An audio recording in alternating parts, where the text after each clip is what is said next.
¿Te has preguntado cómo emplear adecuadamente las fuentes de información para medios digitales? Pues quédate conmigo y aprende a discriminar las fuentes de información en la web. Soy Leandro Gaitán y este es mi podcast El buen uso de las fuentes. ¿Eres creador de contenidos? ¿Escribes algún blog, microblog, Twitter o Facebook? ¿O tal vez eres el community de una entidad u organización? Hoy en día, la cantidad de información accesible en medios impresos y especialmente en los medios digitales no parece tener fin. Javier Gallard y Ernest Abadal, de la Universidad de Barcelona, en su artículo de 2009, Fuentes de información sobre prensa digital, una propuesta de clasificación, afirman que nunca como ahora había sido posible poder consultar tanta información de actualidad, en todos los idiomas y, además y muy especialmente, de todas las épocas. Entonces, ¿cómo no perderse en un mar de información y sacarle provecho a tanta variedad de fuentes? El primer paso a seguir es identificar el tema sobre el que quiero informar. Cuando seleccionamos el tema, esto nos permite, de entre ese gran mar de información de los que nos hablan Gallard y Abadal, poder establecer y aplicar filtros de selección de información, lo que contribuye en una búsqueda eficaz y oportuna. El segundo paso a seguir es identificar palabras clave que nos permita segmentar y categorizar el tema a investigar. Cuando identificamos una serie de palabras clave, esto nos permitirá segmentar y categorizar el tema a investigar, contribuyendo a la profundidad del contenido que queremos proveer y delimitar ese gran mar de información. El tercer paso a seguir es clasificar las fuentes de información. Momento. Antes de continuar, recordemos que las fuentes primarias son aquellas que contienen la información original, en razón a que son ellas las que pueden relatar el suceso o hecho que altera la cotidianidad. Las fuentes secundarias contienen información ya producida y gestionada, generalmente cuentan con un análisis ya elaborado de la información inicial.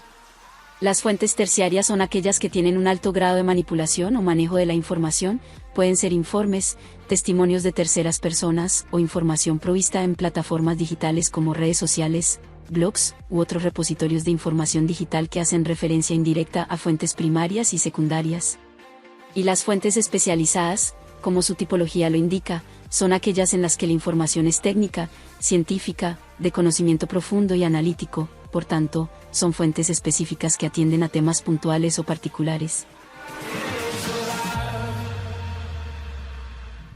continuemos. El cuarto paso es referenciar o citar las fuentes de información. Citar las fuentes de información va a dotar de nuestros contenidos de veracidad y confiabilidad. De acuerdo con el artículo de 2015 del Observatorio de Tecnologías de la Universidad de La Plata, Corroboración de fuentes de información en medios digitales, la fiabilidad de una noticia, un artículo, un documento y hasta un post o publicación se soporta en la corroboración de las fuentes de información. Estas deben proceder de orígenes genuinos, confiables, corroborables y contrastables, en virtud del largo proceso de trazabilidad que hoy por hoy demandan nuestros contenidos digitales. Momento.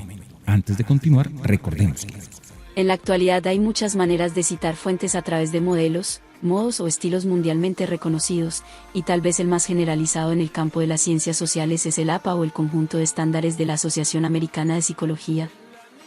continuemos. Como el propósito de este podcast es emplear adecuadamente las fuentes de información para medios digitales, lo oportuno sería emplear dos formas puntuales para citar a las fuentes en el contenido, bien sea a través de citas textuales, aquellas que van entre comillas, o parafrasear la idea expresada en la fuente consultada.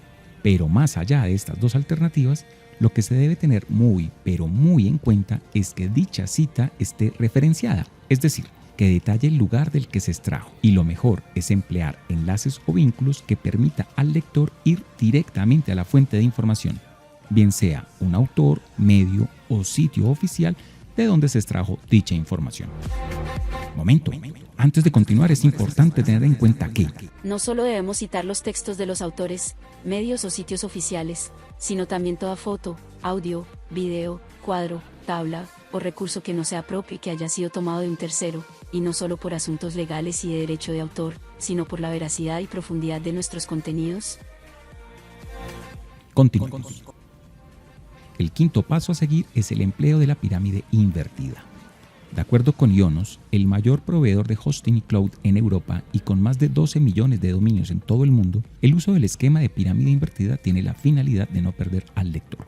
Esta estructura del texto le permitirá a nuestros públicos y grupos de interés adentrarse más en el tema y recibir más información a medida que avanza de párrafo en párrafo y, por consiguiente, descubra el contexto. El sexto paso es el empleo de netiquetas. Para Esther Rivas, de la Escuela de Negocios de la Innovación y los Emprendedores con sede en España, México y Uruguay, las netiquetas o etiquetas en la red son un conjunto de reglas que regulan el comportamiento que deben tener los usuarios en la red para garantizar una navegación divertida, agradable y lejos de problemas. Y si nos basamos en las 10 reglas básicas descritas por César Gutiérrez de la Universidad Continental, debemos tener en cuenta las siguientes. Buena educación y tratar nuestros espectadores con respeto. Comportarnos como en la vida real de acuerdo con las leyes de la sociedad y del ciberespacio. Saber en qué lugar del ciberespacio se está, conociendo la conducta, costumbres y normas del sitio. Respetar el tiempo y el ancho de banda de los demás. Utilizar buena redacción y gramática. Compartir el conocimiento de expertos. Ayudar a que las controversias se mantengan bajo control. Respetar la privacidad de los demás. No abusar de las ventajas que podamos tener como creadores de contenido. Y excusar los errores de otros y no juzgar a alguien por sus fallos. Si cumplimos estos 6 pasos, identificar el tema, identificar palabras clave, clasificar las fuentes de información, citar dichas fuentes de información, utilizar la pirámide invertida y emplear las netiquetas, estaremos realizando un buen uso de las fuentes y con ello dotaremos nuestros contenidos digitales de rigor, profundidad y seriedad. Soy Leandro Gaitán y los invito a estar atentos a un nuevo podcast. Hasta pronto.